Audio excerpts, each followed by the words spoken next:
Hello everyone, আসসালামু আলাইকুম। নতুন আরেকটি রান্না বান্না নিয়ে চলে আসছি রান্নাঘরে। আর কড়াইয়ে দিয়ে দিছি তেল, এখন দিয়ে দিব মাছ। বন্ধুরা, এটাকে কে কি মাছ বলেন জানি না।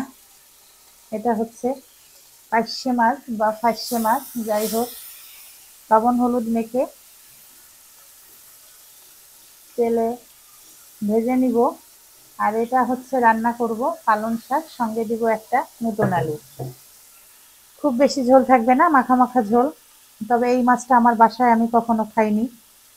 আমি হচ্ছে আমার এক রিলেটিভের বাসায় খেয়েছিলাম, তবে বেশ মজার হয় জানি।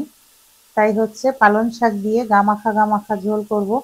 সঙ্গে থাকেন আর দেখতে থাকেন আজকে আমার রান্নার পদ্ধতি, আমি কিভাবে এই মাছটা রান্না করি। ইনশাল্লাহ ভালো লাগবে।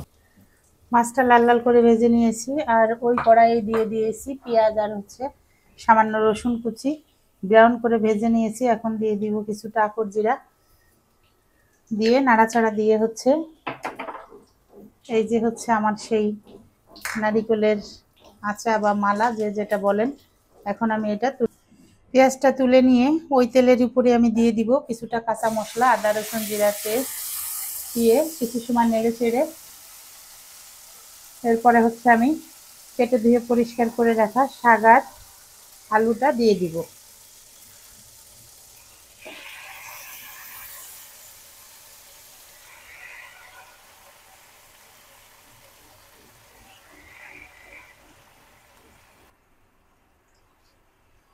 দিয়ে দিব পরিমাণ মতো লবণ, আর হচ্ছে হলুদ।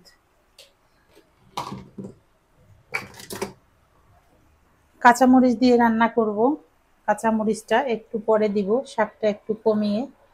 তারপরে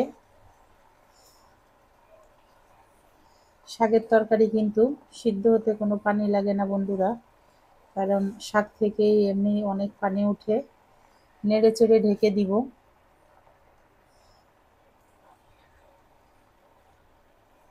পানি উঠে শাকটা কমে যাওয়ার জন্য। বন্ধুরা দেখেন, 2 মিনিটের মতো ঢাকা দিয়ে রেখেছিলাম, শাক থেকে প্রচুর পানি উঠেছে। আর শাকটাও একদমই কমে অল্প স্বল্প হয়ে গেছে। এখন দিয়ে দিব কাঁচামরিচ। যে কোনো কাঁচামরিচের তরকারিতেই কিন্তু একটু ওয়েট করে কাঁচামরিচটা দিলে তাহলে হচ্ছে কাঁচামরিচের ফ্লেভার বা কালারটা সুন্দর থাকে। এখন মাছটাও দিয়ে দিলাম, কারণ হচ্ছে মাছটা একটু আগে আগে দিলে হয় কি, এই ঝাল মশলা সব কিছু কিন্তু তরকারির মধ্যে পুরোপুরি যায়। আবারও কিছু সময় ঢেকে রাখবো, তরকারির পানিটা পুরোপুরি শুকানো। ফিরে আসলাম আবারও 2-3 মিনিট পরে, ঢাকনাটা তুলে দিলাম, পানিটা অনেকটাই শুকিয়ে গেছে।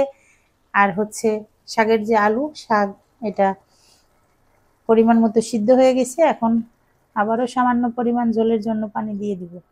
যেহেতু শাকের তরকারি খুব বেশি ঝোল রাখবো না, অল্প পরিমাণ পানি দিয়ে দিলাম। এখন ফুটে ওঠা পর্যন্ত অপেক্ষা করব। ফুটে উঠলেই ভেজে রাখা পেঁয়াজ আর জিরাটা বেটে দিয়ে নামিয়ে দিব আমার নতুন আলু আর পালং শাক দিয়ে ফার্শে মাছের ঝোল।